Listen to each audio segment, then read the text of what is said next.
साल था 1963 का और पुरातात्विक विभाग के वैज्ञानिकों द्वारा गुजरात के पास समुद्र के किनारे समुद्र के अंदर एक रिसर्च की जा रही थी। अचानक से गोताखोरों को कुछ ऐसा दिखाई दिया जिसकी उन्होंने कभी कल्पना तक नहीं की थी।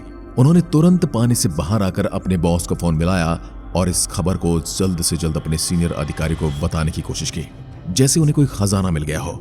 पर फोन पर बात नहीं हो पाई।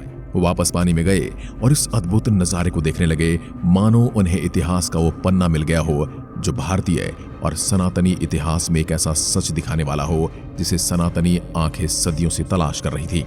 उन्हें समुद्र के खारे पानी में अमृत की वो बूंद मिल गई थी जो उस मरे हुए इतिहास को जिंदा करने वाला था, जिसे अब बिकाऊ इतिहासकार और वामपंथी काल्पनिक बताने लगे थे। अभी कुछ दिन पहले प्रधानमंत्री श्री नरेंद्र मोदी ने द्वारका में डुबकी लगाई। लोगों ने इंटरनेट पर द्वारका को सर्च करना शुरू कर दिया। प्रधानमंत्री नरेंद्र मोदी ने वहां पर प्रार्थना की जहां पर जलमग्न द्वारिका नगरी है। उन्होंने पानी में गहराई में उतरकर वहां पर प्रार्थना की और अपना अनुभव भी साझा किया। इस जलमग्न द्वारिका को जो इतिहासकार कुछ साल पहले तक एक काल्पनिक कहानी का काल्पनिक नगर बताते थे, वो इस दुनिया की नजर में कैसे आया और कैसे इस विलुप्त नगर की खोज हुई, इसका किस्सा भी बड़ा दिलचस्प है। कैसे और क्यों बसाया गया एक दूसरा नगर, वो भी अपनी जन्मभूमि मथुरा से इतनी दूर। क्या व्यापारिक और रक्षा संबंधी महत्व रखती थी ये नगरी, और फिर अचानक ऐसा क्या हुआ कि पूरा का पूरा नगर समुद्र के अंदर समा गया। जो हम आपको आज की इस वीडियो में बताएंगे, उसके बाद यदि कोई आपको महाभारत या भगवान श्री कृष्ण या द्वारिका नगरी को काल्पनिक बताने की कोशिश करे तो ये वीडियो से फॉरवर्ड कर देना। उससे पहले जानते हैं मोदी जी अपनी पानी के अंदर पूजा करने के अनुभव में क्या कहते हैं। उन्होंने कहा कि इस अनुभव ने मेरे सामने भारत की आध्यात्मिक और ऐतिहासिक जड़ों के साथ एक दुर्लभ और गहरा संबंध स्थापित किया है। पीएम मोदी ने पानी के अंदर द्वारिका नगरी को श्रद्धांजलि अर्पित की। वह अपने साथ भगवान श्री कृष्ण को अर्पित करने के लिए समुद्र के अंदर मोर पंख लेकर गए थे। पीएम मोदी ने एक्स पर एक पोस्ट लिखा, पानी में डुबकी द्वारिका नगरी में प्रार्थना करना बड़ा ही दिव्य अनुभव था। मुझे आध्यात्मिक वैभव और शाश्वत भक्ति के एक प्राचीन युग से जुड़ाव महसूस हुआ। भगवान श्री कृष्ण हम सभी को आशीर्वाद दें। 1963 में पुरातत्व विभाग के वैज्ञानिक जब समुद्र के अंदर गोता लगा रहे थे, एक रिसर्च की जा रही थी, तभी उन्हें वहां पर कुछ बड़े पत्थर और दीवारें दिखाई दी जो देखने में मानव निर्मित लग रहे थे। जब वैज्ञानिकों ने इन्हें ध्यान से देखा तो उस पर कई तरह के चित्र बने हुए थे। दीवारों में कई दरवाजे थे और पास में बड़ी बड़ी मूर्तियां रखी हुई थी, जिनको देखकर आसानी से समझा जा सकता था कि ये मानव निर्मित ढांचे हैं। और इस तरह से अनजाने में पुरातत्विक विभाग के वैज्ञानिकों ने हिंदू धर्म ग्रंथों में लिखे एक शहर को खोज निकाला था जिसे द्वारिकापुरी कहा जाता है, जिस पर खुद भगवान श्री कृष्ण ने करीब 35 वर्षों तक राज किया और उनके जाने के बाद ये पूरा शहर पानी के अंदर डूब गया, यूं कहें समुद्र में समा गया, जिसके सबूत आज भी वैज्ञानिकों को समुद्र तल में देखने को मिल रहे हैं। तो दोस्तों, आज के इस वीडियो में हम आपको समुद्र के अंदर बसी हुई भगवान श्री कृष्ण की द्वारिका नगरी और उससे जुड़े बहुत सारे रहस्य बताने वाले हैं। वीडियो को अंत तक अवश्य देखें, पूरी जानकारी मिलेगी। गुजरात राज्य के पश्चिमी सिरे पर समुद्र के किनारे स्थित 4 धामों में से एक धाम और 7 पवित्र पुरियों में से एक पुरी द्वारिकापुरी, जहां द्वारिकाधीश भगवान श्री कृष्ण की आराधना होती है, जहां पर द्वारिकाधीश भगवान श्री कृष्ण ने कभी राज किया करते थे। भारत में कृष्ण भगवान की महिमा के बारे में कौन नहीं जानता। भगवान कृष्ण को द्वारिकाधीश के नाम से जाना जाता है क्योंकि भगवान श्री कृष्ण द्वारिका के नरेश यानी कि राजा थे, जिसका निर्माण उन्होंने अपनी शक्तियों से और भगवान विश्वकर्मा की सहायता से किया था। यदि पौराणिक और धार्मिक ग्रंथों पर नजर डालें तो ऐसी बहुत सी घटनाएं हैं जिनको जानकर ऐसा लगता है कि मानो यह कोई जादुई बातें हों। लेकिन कुछ सालों से लगातार पुरातात्विक वैज्ञानिकों को ऐसे सबूत मिल रहे हैं जो इस ओर इशारा करते हैं कि हिंदू धर्म ग्रंथों में लिखी गई बातें सच हैं और उनके प्रमाण आज भी मौजूद हैं, चाहे वो राम सेतु हो या समुद्र में डूबी हुई द्वारिका नगरी। ऐसा ही कुछ द्वारिका के साथ भी हुआ, जिसे कुछ समय पहले तक लोग एक कथाओं की दुनिया का शहर कहकर बुलाते थे, क्योंकि उन्हें यकीन नहीं था कि कोई द्वारिका जैसा खूबसूरत शहर भी हो सकता है। और दूसरी बात, हिंदू धर्म को नीचा दिखाने के लिए वो इन कहानियों का मजाक उड़ाया करते थे। लेकिन अब वो जमाना चला गया है। लेकिन 1963 और 1990 के बीच में गुजरात के किनारे समुद्र तल पर की गई सर्वे के दौरान वैज्ञानिकों को जो मिला उसने सबको हैरान कर दिया, क्योंकि इस दौरान खोज में वैज्ञानिकों को समुद्र तल से बड़ी बड़ी दीवारें, पुरानी कलाकृतियों से बने दरवाजे, पत्थरों से तराशी गई कई बड़ी मूर्तियां, तांबे और पत्थर के सिक्के जैसे मिले। इसके अलावा वैज्ञानिकों को यहाँ पर बहुत सारे बर्तन भी मिले और वहां पर वैज्ञानिकों ने एक बड़े क्षेत्र में फैले शहर की नियुक्ति मिली, जिसके चारों ओर सभी सामान बिखरे हुए थे। ये बहुत ज्यादा हैरान करने वाला था कि कैसे समुद्र के गहरे पानी में भी ये मूर्तियां सही सलामत थी, जो भारतीय इतिहास के सबूत के तौर पर चीख चीख कर कह रही थी कि भारत के महाभारत ग्रंथ में द्वारिका का जो जिक्र है वो नगर यहां पर समाया हुआ है। जिसके बाद इन्हें अमेरिका के कुछ इंस्टीट्यूट और भारत के कई पुरातत्विक विभाग में जांच के लिए भेजा गया, जिसमें वैज्ञानिकों ने कार्बन डेटिंग से यह पता लगाया कि इन मूर्तियों और सिक्कों को कब बनाया गया था और ये आखिर कितने पुराने हैं। जब वैज्ञानिकों ने इन वस्तुओं की कार्बन डेटिंग की तो उन्हें पता चला कि समुद्र में डूबी हुई द्वारिका नगरी में मिले सिक्के और मूर्तियां लगभग 7000 BC यानी कि आज से करीबन 9000 साल से भी ज्यादा पुरानी है, जो बहुत हैरान करने वाली बात है क्योंकि ये समय हड़प्पा और सिंधु घाटी सभ्यता से भी पुराना है।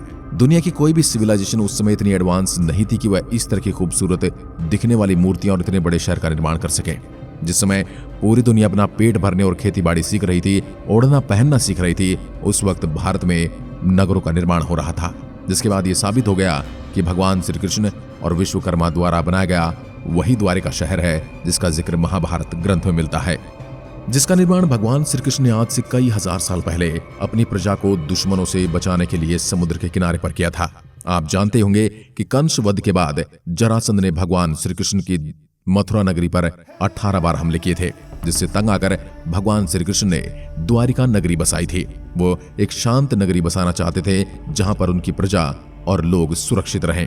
धार्मिक ग्रंथों की माने तो उस समय द्वारिका के चारों ओर कई बंदरगाहें भी बनाई गई थी, जहां से द्वारिका के लोग दूसरे राज्यों से व्यापार किया करते थे। इसके अलावा द्वारिका को सुंदर दिखाने के लिए द्वारिका के अंदर कई तरह के महलों और बड़ी बड़ी इमारतों का निर्माण किया गया था। साथ ही द्वारिका के अंदर झीलें भी बनाई गई थी और इन्हीं सभी चीजों के निर्माण के सबूत वैज्ञानिकों को समुद्र के अंदर डूबी हुई द्वारिका में देखने को मिलते हैं।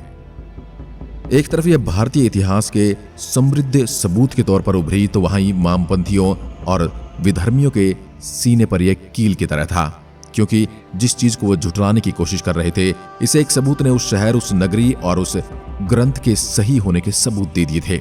2005 में पुरातत्विक यानी ASI वैज्ञानिकों द्वारा द्वारिका नगरी का सर्वे किए जाने के बाद कई वैज्ञानिकों का यह मानना था कि द्वारिका नगरी बिल्कुल वैसी ही है जैसी द्वारिका नगरी का महाभारत कथा में वर्णन मिलता है। इस नगरी के चारों ओर बड़ी बड़ी दीवारें देखने को मिलती हैं जो इसकी सुरक्षा के लिहाज से बनाई गई थी, जिसके कई अवशेष आज भी मौजूद हैं और कुछ अवशेष पानी में तल के नीचे डूब गए हैं। इसके अलावा जिस तरह महाभारत में द्वारिका का वर्णन करते हुए बड़ी बड़ी मूर्तियों का वर्णन देखने को मिलता है, उसी तरह की मूर्तियां भी पुरातत्विक विभाग के वैज्ञानिकों को समुद्र में डूबी हुई मिली, जिनकी कार्बन डेटिंग आज से करीब 9000 साल से भी ज्यादा पुरानी है। महाभारत और कई दूसरे धार्मिक ग्रंथों में द्वारिका का वर्णन बहुत ही सुंदर और भव्य नगरी के रूप में मिलता है, जिसे भगवान श्री कृष्ण द्वारा बसाया गया था। वैज्ञानिकों द्वारा समुद्र में डूबी द्वारिका में मिली कुछ मूर्तियों की कार्बन डेटिंग करने पर पता चलता है कि करीब आज से 12000 साल पुरानी भी है। वह समय था जब दुनिया के दूसरे हिस्से में लोगों ने खेती करना भी नहीं सीखा था। उस समय द्वारिका में लोग बड़े बड़े घरों, पक्के मकानों में रहा करते थे और उन्होंने सुनियोजित शहर भी बसाया था, जहां कई तरह की सुंदर मूर्तियां और व्यापार के लिए मुद्रा का चलन भी था, जो सच में हैरान करने वाला है। महाभारत की कथा की माने तो महाभारत के युद्ध के करीब 36 साल बाद ही पूरी द्वारिका नगरी गांधारी के श्राप के कारण समुद्र में समा गई थी।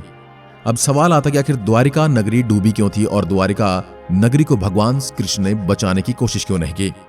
कहते हैं भगवान श्री कृष्ण एक मानव शरीर से बंधे थे और उन्हें हर उस चीज का पालन करना था जो एक मानव को करना पड़ता है। द्वारिका के डूबने के पीछे सबसे बड़ा कारण गांधारी के श्राप को कहा जाता है।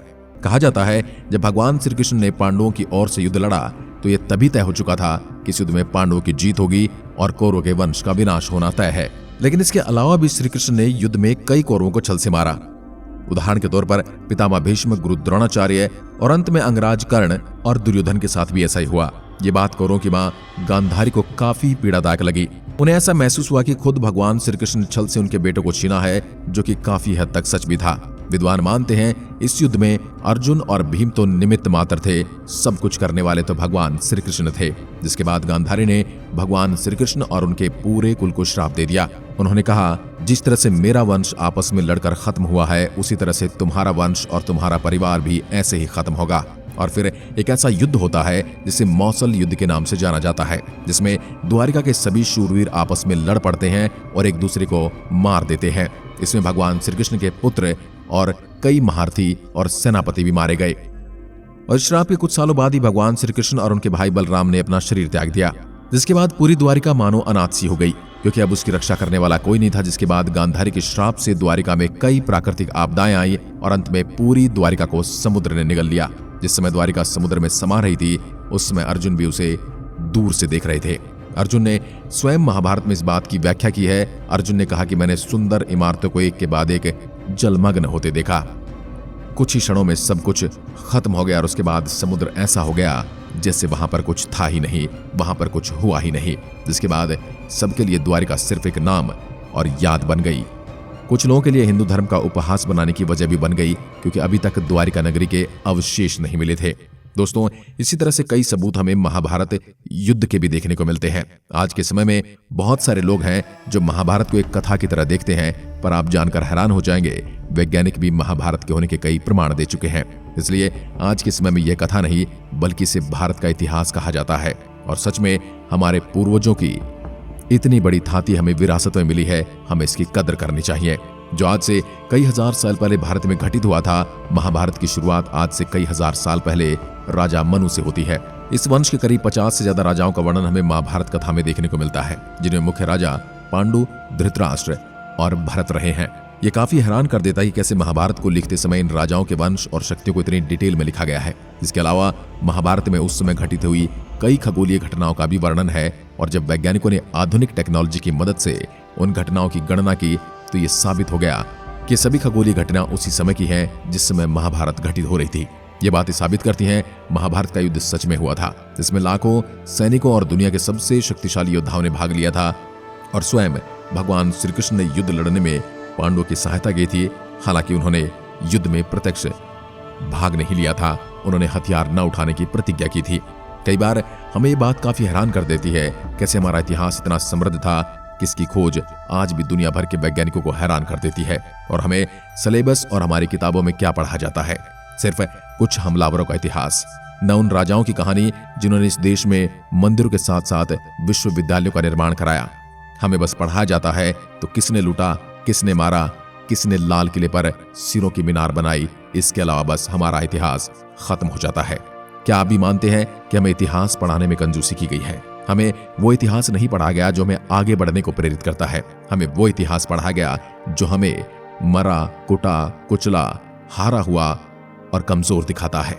आज की वीडियो में बस इतना ही। अगर वीडियो पसंद आई तो लाइक कीजिए और ऐसी घटनाओं के लिए और ऐसी वीडियो के लिए चैनल को सब्सक्राइब जरूर करें। धन्यवाद। जय हिंद, जय भारत।